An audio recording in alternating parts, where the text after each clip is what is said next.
नमस्कार. मराठा आरक्षणामुळे मराठ्यांचा खरंच फायदा होईल का? मराठा समाज पुढे जाईल का? या विषयावर आपण आज विस्तृत बोलूया. गेले काही दिवस महाराष्ट्रामध्ये जे मराठा समाजाचं आंदोलन सुरू आहे, मनोज जरांगे पाटील त्याचं नेतृत्व करत आहेत. त्यांच्या सभांना प्रचंड प्रतिसाद महाराष्ट्रात मिळतो आहे आणि सरकारवर एक प्रकारचा दबाव तयार झालेला आहे. सरकारने आता एक तात्पुरता इलाज म्हणून ज्यांच्या नोंदी कुणबी मराठा किंवा मराठा कुणबी किंवा कुणबी अशा आहेत, त्यांना ओबीसीमध्ये सामील होण्याची मुभा दिली आणि ते सगळे जथ्थेच्या जथ्थे ओबीसीमध्ये सामील होत आहेत. जवळजवळ ही प्रक्रिया 80-90% पूर्ण झाली की मराठा समाज ओबीसी समाजामध्ये सामील झालेला आहे. तर आता खरोखर ह्या प्रकारे ओबीसीमध्ये सामील झाल्यानंतर मराठा समाज खरंच पुढे जाईल का, की मनोज जरांगे पाटलांच्या अज्ञानामुळे किंवा कमी शिक्षणामुळे मराठा समाजाचं नुकसान होणार आहे, यावर आपण चर्चा करूया. कारण महाराष्ट्राची जी लोकसंख्या आहे ती साधारण 13,15,90,000 अंदाजे. आता याच्यामध्ये ओबीसीची जी लोकसंख्या आहे महाराष्ट्रामध्ये ती साधारण 40%, हेही अंदाजे आपण पकडूया. तर त्यानुसार ती होते 5,26,00,000 आणि एक साधारण 30-35,000. आता इतकी कोटी म्हणजे 5,26,00,000 ही ऑलरेडी ओबीसीची संख्या महाराष्ट्रामध्ये आहे आणि त्याच्यामध्ये आता साधारण 3.5 कोटी मराठ्यांची भर पडलेली आहे. म्हणजे एकूण जे आहे ते 8,76,00,000 आणि 36,000 इतकी आता ओबीसीमध्ये सामील असलेल्या लोकांची संख्या आहे. म्हणजे तर आता एक आपण अंदाज पकडूया की जेव्हा 8,76,00,000 लोक आता महाराष्ट्रामध्ये ओबीसीमध्ये सामील आहेत, तर समजूया की 100 जागा निघाल्या मंत्रालयामध्ये. तर 100 जागांमध्ये महाराष्ट्रात जे आत्ता ओबीसीला आरक्षण आहे ते 19% आहे.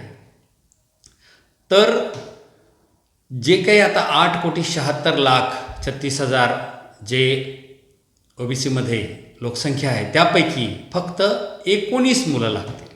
म्हणजे जेवढे काही या 8,76,00,000मधून अर्ज भरतील त्यापैकी 19 मुलं कन्फर्म लागतील मेरिटनुसार.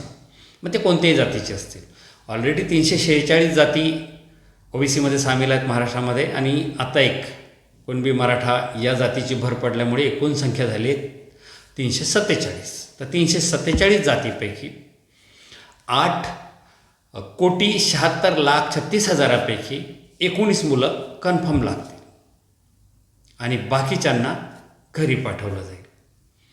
आम्ही 19 मुलं लागले की फार आम्हाला असं वाटतं की आरक्षणामुळे आम्हाला हा हक्क मिळाला आणि आमची मुलं लागली, पण त्या आरक्षणामुळे घरी किती पाठवले याचा आपण विचार नाही करत.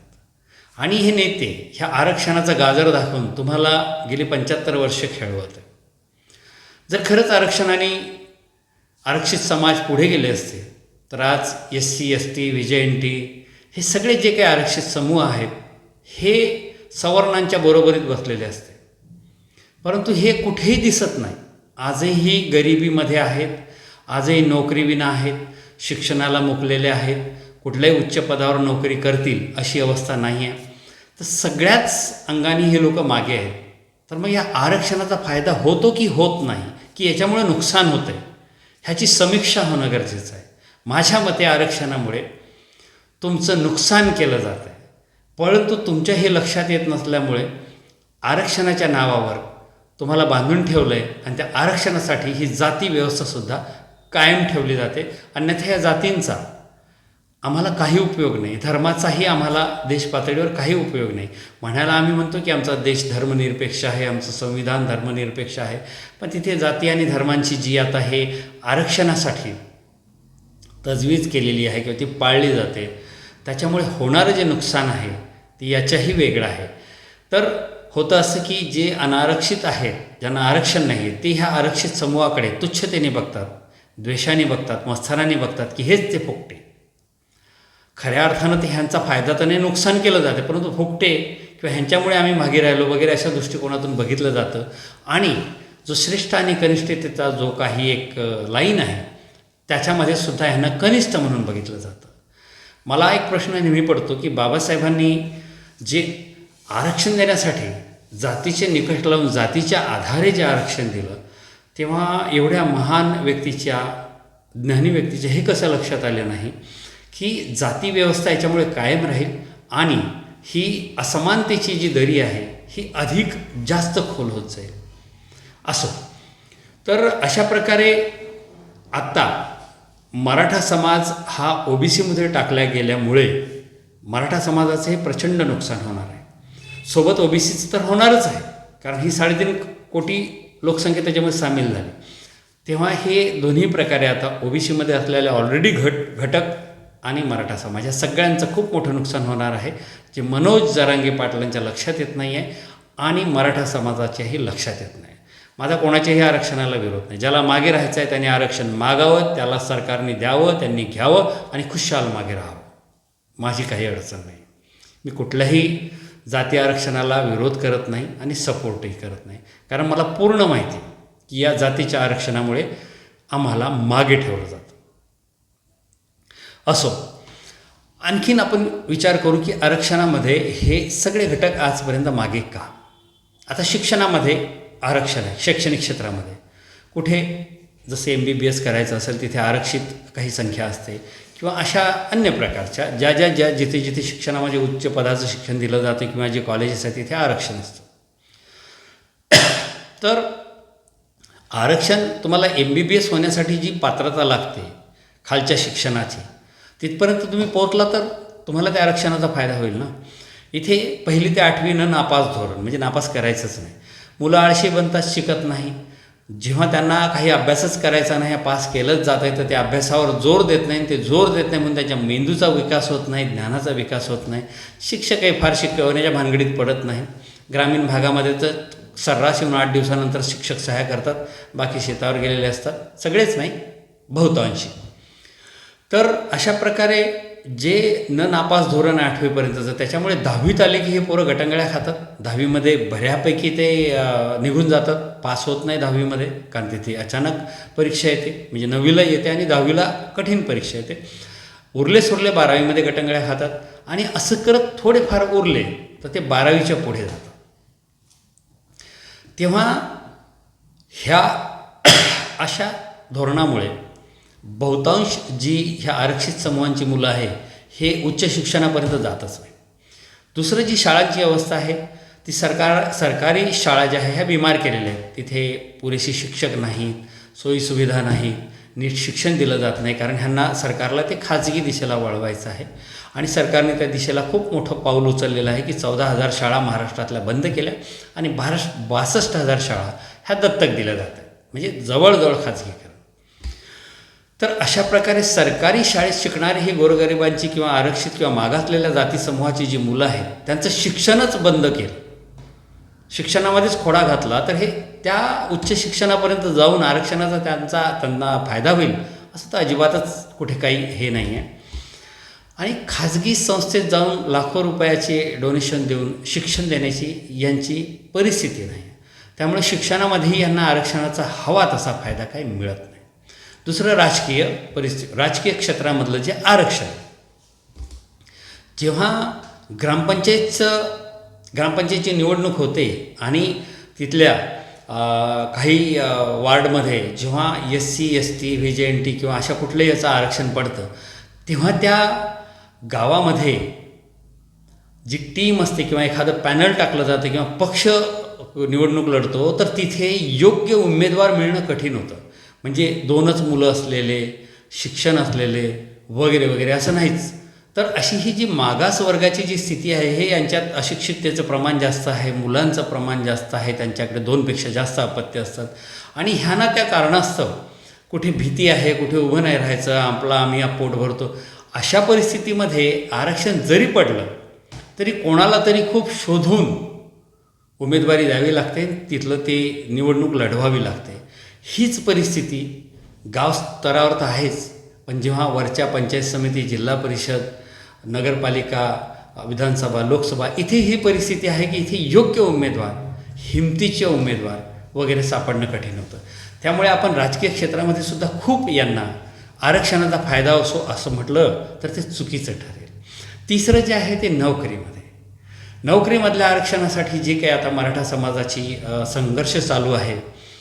परंतु जेव्हा मी जसं आधीच एक्सप्लेन केलं की इतकी लोकसंख्या ओबीसीमध्ये असताना मराठ्यांचं त्यात येणं हे नुकसानकारक आहे, उलट ते आता जास्त मागे राहतील. तर अशा परिस्थितीमध्ये आणखीनही काही कारण आहेत. जसं नोकरी आत्ता कॉन्ट्रॅक्ट बेसवर दिली जाते, त्या नोकरींमध्ये खाजगीकरण सुरू झालेलं आहे. कॉन्ट्रॅक्ट बेसवर नोकरी देणं, खाजगीकरण करणं कंपन्यांचं, सरकारी ठिकाणीसुद्धा अशा काही 2 वर्षासाठी, 4 वर्षाची इव्हन मिलिटरीमध्ये सुद्धा अग्निवीरच्या नावाने 4 वर्षासाठी भरती केली जाते. तर अशी जेव्हा नोकरीची परिस्थिती आहे, शिवाय केंद्र किंवा राज्य सरकार हे पद रिक्त ठेवत आहेत, पण ते भरत नाही आहे. कारण त्यांचा पगार कशाला द्यायचा, कोणी द्यायचा. उलट आत्ताच्या परिस्थितीत जे नोकरी करत आहेत त्यांच्यावर कामाचं ओझं जास्त टाकायचं, त्यांच्याकडून करून घ्यायचं. त्यामुळे कुठेही नोकर भरती होतच नाही आहे. अशी परिस्थिती नोकरीमध्ये सुद्धा आहे. तर इथे सुद्धा तुम्हाला आरक्षणाचा काय फायदा होईल. तेव्हा ह्या आरक्षणाच्या मृगजळामागे जे जे जाती समूह धावत आहेत त्या प्रत्येकाने आता लक्षात घेतलं पाहिजे की स्वइच्छेने हे आरक्षण सोडलं पाहिजे. परंतु गोची अशी आहे की जिथे तुम्ही ऑनलाईन आता फॉर्म भरता तिथे तुम्हाला जात टाकल्याशिवाय तो फॉर्म पुढे सरकतच नाही. आणि जात टाकली की ठरलेलं आहे 100पैकी 19 मुलं ते घेतील. तिथे जर 10 लाख अर्ज आले तर 10 लाखाच्या तुलनेमध्ये ते 19%च मुलं घेतील. त्यामुळे तुम्ही जात टाकावीच लागणार आणि ते जात टाकल्यामुळे तुमचं नुकसान हे निश्चित आहे. तेव्हा अशी तरी व्यवस्था झाली पाहिजे की ज्यांची इच्छा आहे त्यांना जात टाकू द्या आणि त्यांना आरक्षणातून नोकरी मिळवू दे, पण ज्यांची इच्छा नाही त्यांना ओपनमध्ये राहू दे. तर ती परिस्थिती पूर्वी होती, आता राहिली नाही. आता जात टाकल्याशिवाय फॉर्म पुढे सरकत नाही. मोदी सरकारने पूर्ण ह्या मागासवर्गाला मागे ठेवण्याची पूर्ण काळजी घेतलेली आहे. तर अशा प्रकारे हे सगळं आरक्षणाचा मृगजळ आहे, हा खेळ आहे जो फक्त नेत्यांनी तुम्हाला बांधून ठेवण्यासाठी, म्हणजे आरक्षणाच्या नावाखाली, जातीच्या नावाखाली राजकारण, सत्तेसाठी फक्त या आरक्षणाचा आणि जातीचा उपयोग आहे. अन्यथा याचा खऱ्या अर्थाने तुम्हाला काहीच उपयोग नाही.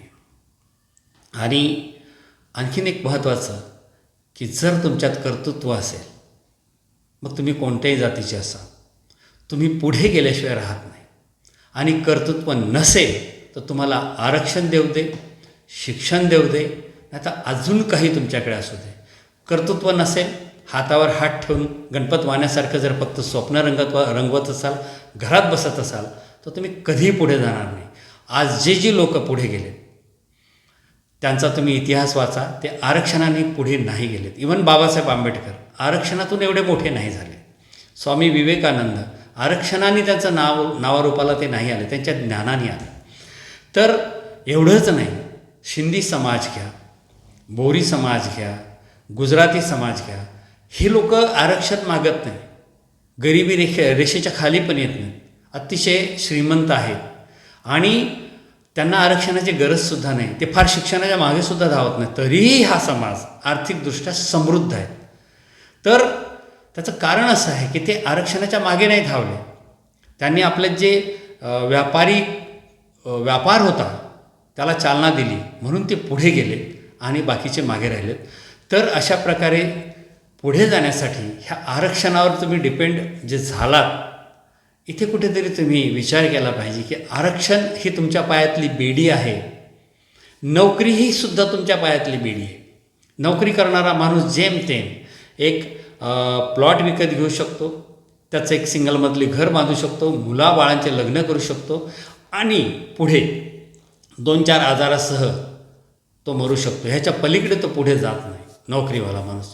त्याच्या उलट तुम्ही व्यापारातला घ्या, उद्योगातला घ्या, हा माणूस कधीही श्रीमंत होतो आणि सगळ्या सुख सोयी सह जगतो.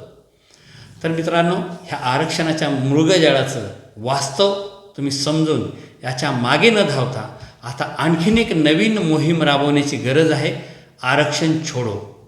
आणि आरक्षण आपण सोडलं पाहिजे. आणि हे जे षडयंत्र ह्या नेत्यांनी पक्षांनी आमच्यासोबत सुरू केलं आहे की तुम्हाला आरक्षण देतो, तुम्हाला आरक्षण देतो, आम्हाला मतं द्या, हा खेळ आपण ओळखला पाहिजे आणि आता हा खेळ थांबवला पाहिजे. धन्यवाद.